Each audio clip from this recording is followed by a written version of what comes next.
Hello friends, ఆడు జీవితం cinema గురించి ఈ వీడియోలో తెలుసుకుందాం. అంతకంటే ముందు మీరు గనక మన ఛానల్ ని మొదటిసారి విజిట్ చేసి ఉంటే వెంటనే సబ్స్క్రైబ్ చేసుకోండి. అలాగే ఈ వీడియో నచ్చితే లైక్ చేయండి. దానివల్ల ఈ వీడియో ఇంకొంతమందికి సజెస్ట్ చేయబడుతుంది. Thank you friends. ఇంకా వీడియోలోకి వెళ్ళిపోదాం. ఈ సినిమా జీవితాన్ని చూపిస్తుంది. అసలు సినిమాలకు కథలు ఎలా వస్తాయి అనుకుంటే మనలో నుండే సాధారణ మనుషుల నుండి అసాధారణ చరిత్రకారుల జీవన విధానమే మన సినిమా కథలకు మూలం. ముఖ్యంగా నేటి సమాజంలో జరుగుతున్న వాస్తవ విషయాలను కూడా వెండి తెర మీద అసాధారణ రీతిలో ప్రతిబింబిస్తున్నారు మన వర్ధమాన దర్శకులు. ఆ కోవలో రిలీజ్ అయిన సినిమానే బ్లెస్సీ దర్శకత్వం వహించిన ఆడు జీవితం. ప్రముఖ మలయాళ నటుడు పృథ్వీరాజ్ నటించిన ఈ సినిమా ఒక కళాఖండమనే చెప్పాలి.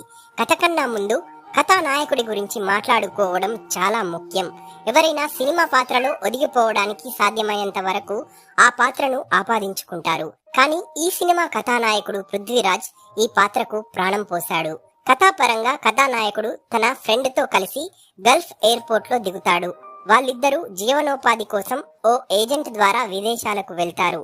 అక్కడి భాష రాకపోవడం వల్ల ఒకడి మోసంతో ఇద్దరు విడిపోయి ఎడారిలో పనివాళ్లుగా మారి దుర్భర స్థితిలో మిగిలిపోతారు. తినడానికి తిండి లేక అతి హీన స్థితిలో అక్కడి నుండి తిరిగి ఎలా ఇండియా వస్తారు అన్నదే సినిమా. ముఖ్యంగా పృథ్వీరాజ్ ఈ సినిమాలో చూపించిన బాడీ ట్రాన్స్ఫర్మేషన్ సినిమా మొత్తానికి హైలైట్. కాస్త నిడివి ఎక్కువ ఉన్న పృథ్వీరాజ్ తన యాక్టింగ్ తో తనతో పాటు మనల్ని తీసుకువెళ్తాడు. సినిమా అంటే వినోదమే కాదు, వాస్తవానికి ప్రతీక అనేదానికి ఇదొక మచ్చుతునక.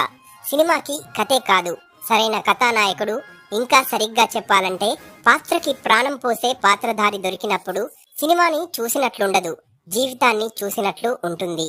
మరి ఆ జీవితం చూడాలంటే నెట్ఫ్లిక్స్ లో స్ట్రీమ్ అవుతున్న ఆడు జీవితం చూసేయండి. Thank you friends.